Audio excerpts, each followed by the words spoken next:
Meus queridos, nós estamos no 5º domingo do tempo comum. Quero acolher os irmãos que nos acompanham em suas casas, pelas nossas redes sociais. Nós vamos ouvir ao longo deste ano o Evangelho de Mateus. O padre já dizia que o Evangelho de Mateus ele é dividido em discursos que Jesus fez, ou sermões. E na semana passada nós começamos a acompanhar o primeiro sermão de Jesus, ou o primeiro discurso. Jesus pegou a sua turminha e levou no alto da montanha, e lá ele começou a fazer esse pequeno discurso, que vai durar 6 semanas na nossa liturgia, né? Na Bíblia são os capítulos 5, 6 e 7 do Evangelho de Mateus. Semana passada ao começo nós ouvimos, lembram? Bem-aventurados os pobres em espírito, porque deles é o reino dos céus. Bem-aventurados os mansos, bem-aventurados os puros, bem-aventurados os perseguidos, bem-aventurados os que têm fome, sede e justiça. Lembram? Foram 9 bem-aventuranças. Na verdade, a palavra correta não é bem-aventurança, mas é felicidade, né? Makarios do grego, felizes, né? Então Jesus começou o discurso na montanha ensinando como os discípulos deviam proceder para ser feliz verdadeiramente, e foi um motivo de escândalo para nós. Felizes os pobres. O que o mundo prega, minha gente? Feliz quem tem dinheiro, né? Felizes os mansos. O que o mundo prega? Feliz quem toma lá da cá, nada de manso, né? Felizes os perseguidos. O que o mundo prega? Não, feliz quem é autoritário, não perseguido. Então Jesus ele fala que a felicidade não está onde o mundo mostra estar, mas está totalmente o contrário. E hoje é continuação. Jesus pergunta para os discípulos, tal como se perguntasse assim: vocês entenderam o que é ser feliz de verdade? Né? Então agora vocês têm que ir até o mundo e ensinar o mundo o que é ser feliz de verdade. Por isso que ele fala para os discípulos: vós sois o sal da terra, vós sois a luz do mundo. 2 elementos Jesus hoje fala e compara com os discípulos. Santo Tomás de Aquino vai nos ajudar a compreender um pouquinho o que é ser sal da terra e o que é ser luz do mundo. E ele vai dizer assim: nós precisamos ser sal para nós mesmos, aí nós conseguiremos ser luz no mundo. Então, vós sois o sal da terra. E ele vai dizer: o que é a terra? É a minha alma. Eu preciso ser sal no meu coração, na minha vida, na minha alma, assim eu serei luz no mundo. E é bem verdade. Ninguém dá ao outro o que não tem. Se eu não for sal na terra do meu coração, eu não conseguirei ser luz no mundo. E o que é ser luz no mundo? Jesus, no Evangelho de João, no capítulo 8, versículo 12, ele diz assim: eu sou a luz do mundo, não é? Ora, se é ele a luz do mundo, como que ele manda os discípulos ser luz? No mundo ele está falando assim: vocês têm que ser no mundo, nós temos que ser outros Cristos no mundo. Ninguém dá o que não tem. Se eu não tenho uma alma repleta da graça santificante, eu não terei condições e capacidade de entregar isso às pessoas com quem eu convivo. Então vamos entender um pouquinho o que é ser sal para mim mesmo. O sal tem diversas propriedades, mas a gente vai pegar 2 que são as mais principais. Qual a propriedade principal, as 2 principais propriedades do sal? O que faz o sal no alimento? Dá sabor, né? E o que significa eu ter sabor no meu coração, na minha alma? Significa você olhar para a humanidade de Cristo e você ser como Ele. Como será que era o ser humano Jesus Cristo? Será que era um ser humano azedo? Com certeza não. Era um ser humano mal-humorado? Com certeza não. Né? Era um ser humano intolerante, preconceituoso? Com certeza não. Então ser sal, dar sabor, é ser tudo isso que Jesus é no mundo, primeiro para mim mesmo, né? Eu preciso descobrir que a alegria da vida está dentro de mim. Eu preciso ser um ser humano saboroso para mim mesmo. Tem muita gente com cara de velório por aí. Isso não é ser sal. Ser uma pessoa alegre, ser uma pessoa cheia de gratidão, não quer dizer que você não tenha suas provações, suas dificuldades, mas as coisas externas não podem condicionar o que você é interiormente. Pelo contrário, o seu interior deve definir e moldar as situações da vida. E às vezes a gente faz o contrário, né? Alguém veio com alguma provocação, já destrói o seu dia, porque você é fraco. Você, com o que você tem na sua alma, deve moldar as realidades que querem te baquear. Alegria de viver, gratidão, isso nos move à frente, isso é ser sal que dá sabor. Tem gente que azeda a vida dos outros, e o Senhor hoje nos fala: seja sal do tempero gostoso na medida, não seja excessivo, e não seja também carecido, seja na medida, na medida. Qual é a outra propriedade do sal? Conservar o alimento, né? Hoje nós temos os nossos freezers, as nossas geladeiras sofisticadas, Brastemp, top, né? Mas antigamente, num passado não muito longe, né? Não existia esses tipos de aparelhos, né? E o que fazia? Lá a turminha, lá nossos bisavós, ou talvez alguns daqui, não sei, né? Envolvia os alimentos no sal grosso, não é assim? Para quê? O que faz o sal no alimento? Nesta perspectiva de conservação, o que faz o sal no alimento? Na verdade, o sal não faz nada no alimento. O que ele faz é impedir que micro-organismos entrem no alimento. Ele é proteção, é escudo do alimento. E o Senhor está falando assim: vocês também precisam proteger a alma de vocês das ameaças que querem entrar na alma de vocês e querem destruir a vida de vocês. Quais são as ameaças, né? Dos alimentos são as bactérias e os micro-organismos. Da alma é o diabo, são as nossas concupiscências, as nossas paixões, e é o mundo. 3 inimigos.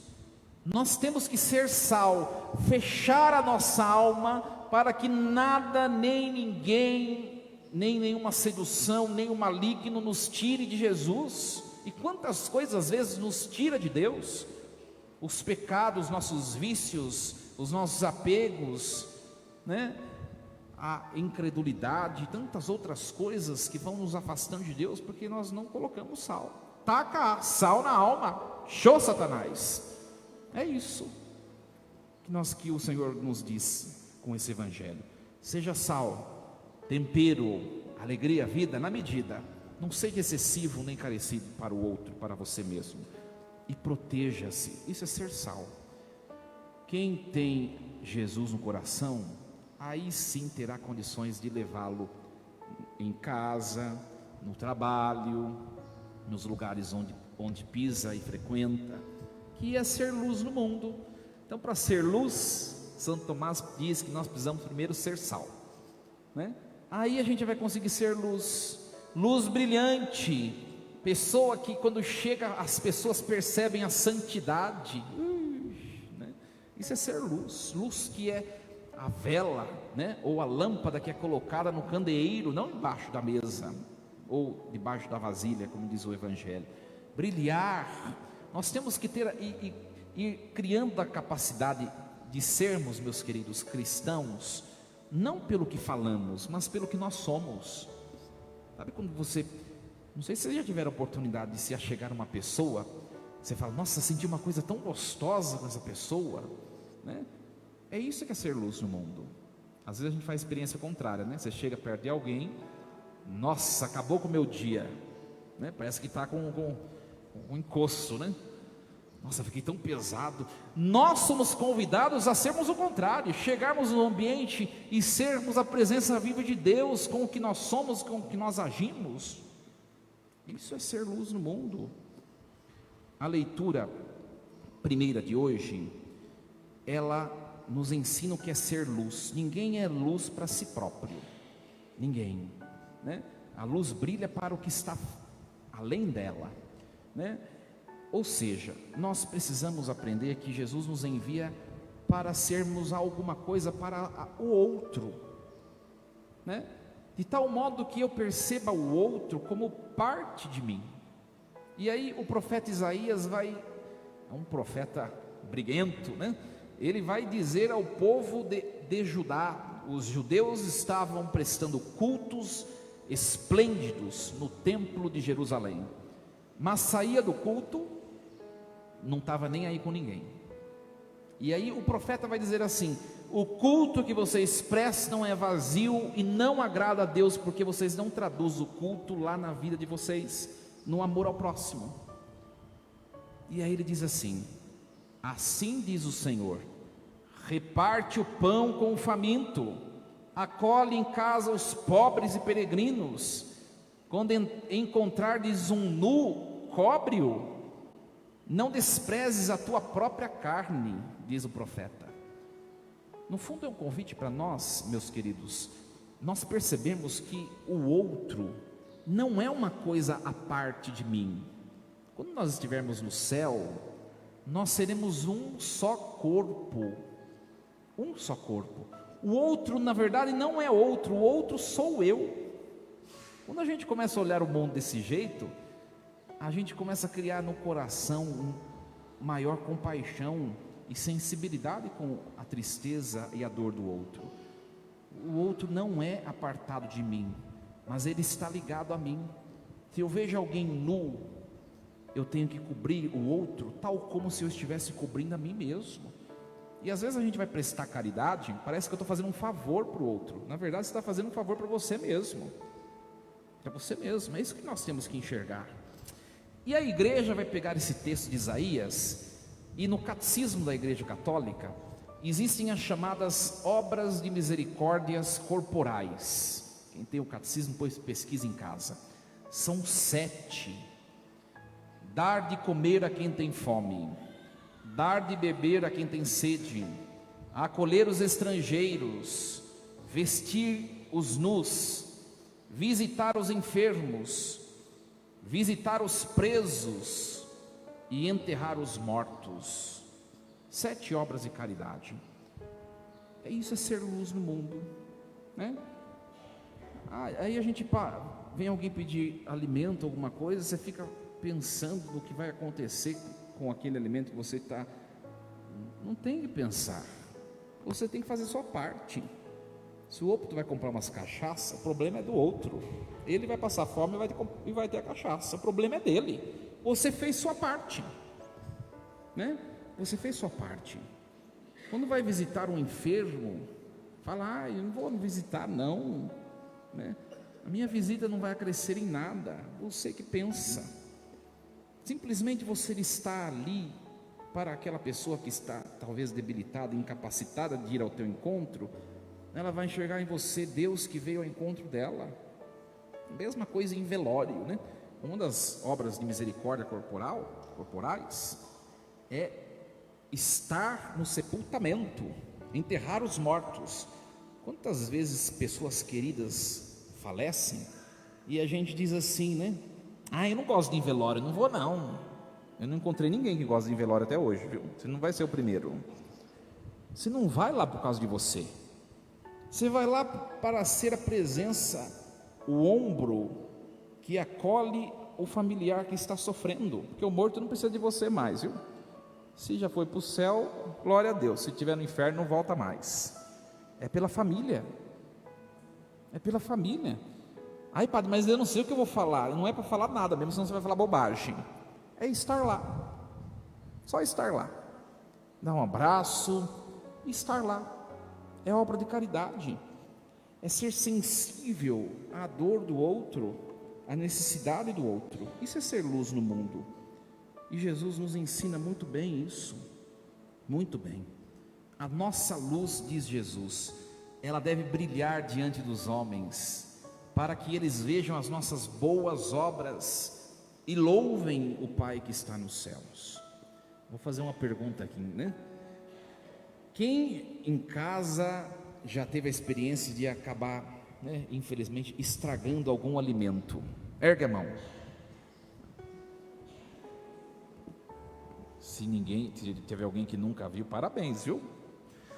A outra pergunta: quem aqui já teve a experiência de, dentre esses alimentos, estragar o sal? O sal estragou? Você jogou fora? O que é o sal estragado? Na verdade, não existe sal estragado. Aonde o sal estiver, ele é sal. Não sei o que vocês levantaram a mão aqui, que é sal estragado. Depois vocês trazem um pouquinho para mim que eu vou provar o que é sal estragado. Não existe sal estragado. Ora, se o sal ele tem a propriedade de proteger os alimentos de estragarem, ele não pode estragar. É questão lógica, né? Eu vou proteger você de ficar estragado, mas eu sou o primeiro que se estraga. Não existe isso. Depois vocês trazem o sal insosso. Mas parece que se Jesus falou isso, então Jesus estava meio... Na verdade, não. O Jesus compara o sal com o ser humano, né? Vocês já viram algum ser humano que deixou de ser ser humano? Eu tenho certeza que já. Pessoa desumanizada, que perdeu a dignidade de filho de Deus, oprimida por coisas do mundo e pelo diabo. Não sei se vocês já viram, por exemplo, alguma pessoa que você conheceu muito tempo atrás, hoje você viu a pessoa está entregue a um vício, que está escravizando essa pessoa. Você nunca tiver essa experiência e falar: meu Deus, essa não é a pessoa que eu conheci. Por quê? É o sal estragado. Um ser humano não pode deixar de ser humanizado. E o pecado, ele desumaniza, ele faz o ser humano deixar de ser ser humano. Qual é a característica de um ser humano? É um ser criado por Deus que tem alma e corpo, e que um dos seus atributos é a liberdade. Se alguém é escravo de outra coisa, perdeu uma propriedade essencial, já não é mais ser humano. Quando nós pecamos, nós também nos desumanizamos. É isso que é a questão do sal insosso. E parece que não existe sal insosso, como parece que não existe ser humano que deixou de ser ser humano, mas existe.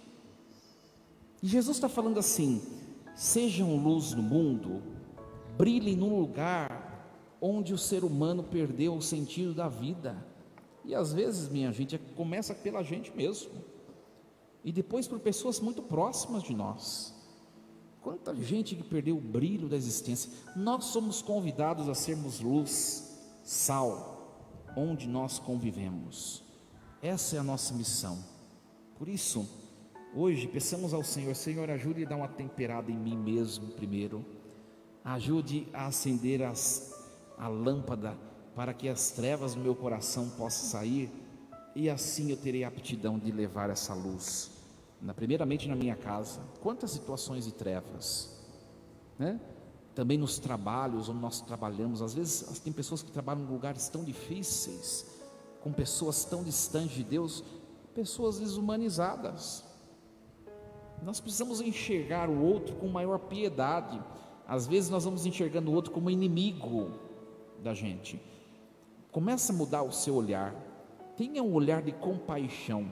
Aquele que quer te causar mal, por exemplo, não olhe como sendo seu inimigo, mas olhe como sendo uma pessoa pequena, né? Pessoa limitada em Deus. E você vai começar a agir diferente com ela, e o amor que você vai aplicar nessa relação vai transformar e quebrar a perna dessas pessoas, com toda certeza. Façamos a experiência de sermos sal e luz nas nossas relações no mundo. Assim seja. Amém. Um instante de silêncio, coloquemos a palavra de hoje no nosso coração.